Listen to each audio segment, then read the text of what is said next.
Assalomu alaykum.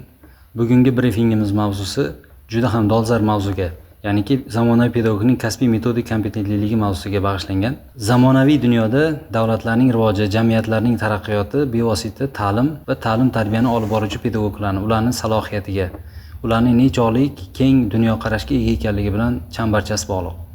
Ayni bugungi brifing tanlangan mavzu ham juda ham dolzarbligi shundaki, pedagogning kasbiy metodik kompetentliligi va uni naqadar to'g'ri ta'limni, tarbiyani qura olishi, olib bora olishi bilan bevosita bog'liq.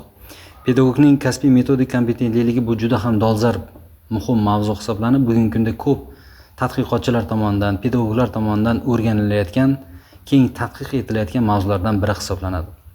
Pedagogning kasbiy metodik kompetentliligi bu nafaqat o'qituvchini dars o'tish metodikasi bilan bog'liq, balkim uslublarni bilish yoki ularni rivojlantirib borish, bu tushuncha yana ham kengroq bo'lib, pedagog bilimlar, metodik mahorat, innovatsion yondashuvlar, muloqot ko'nikmalari, axloqiy qadriyatlar va shaxsiy fazilatlarning kompleks birligi ham hisoblanadi. Kasbiy metodik kompetentlilikning asosiy tarkibiy qismlari quyidagicha deb aytishimiz mumkin.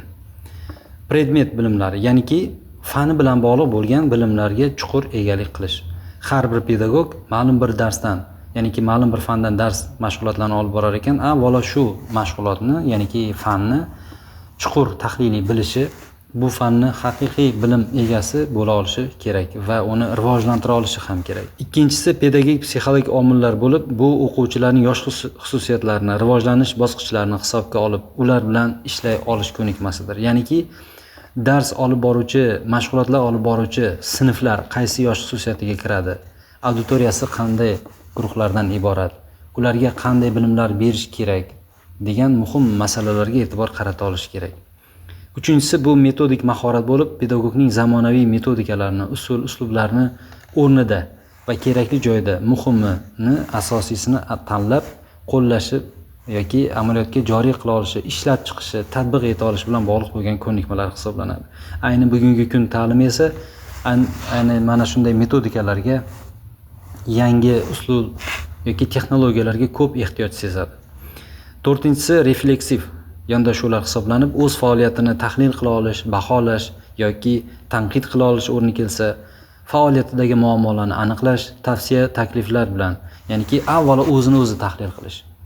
Keyinchalik xuddi shu singari pedagogik jamoalar uchun tavsiya va takliflar ishlab chiqarilishi ham muhim ahamiyatga ega. Beshinchisi innovatsion salohiyat, ya'niki faoliyati davomida innovatsion texnologiyalar yoki raqamli texnologiyalardan, bugungi kunda eng dolzarb fan texnik yutuqlardan keng samarali foydalana olish ko'nikmalariga ham ega bo'la olishi kerak. Ayni paytda onlayn resurslar, platformalarda ishlay olishi, o'qiy olishi, muntazam foydalana olishi ham muhim. Oltinchisi muloqot va liderlik ko'nikmalari. Tabiiyki o'quvchi bilan samarali aloqa o'rnata olish kerak. Ya'niki pedagog u avvalo boshqaruvchi ham muloqot borasida liderlik qila olish kerak. Auditoriyaga fanning egasi bo'lib, o'quvchi qalbongiga kirib bora olishi, uni boshqara olishi kerak. Mana shu nuqtai nazardan bu muhim. Ayni paytda pedagog u jamoaning muhim bir qismi vakili, jamoada ishlash ko'nikmalari, muloqot qila olish va ayniqsa ta'lim ishtirokchilari, o'quvchilar bilan, ota-onalar bilan ham hamkorlik aloqalarini faol olib bora olishi muhim hisoblanadi. Har bir pedagog har kuni o'z kasbiy metodik darajasini oshirishga harakat qilsa, ta'lim sifatini yurtimizda tub burilish pallasida bunga o'z hissamni qo'shishim kerak deb hisoblasa, bu ayni muddao, maqsadga mushtarak harakat bo'lardi. E'tiboringiz uchun rahmat, salomat bo'ling.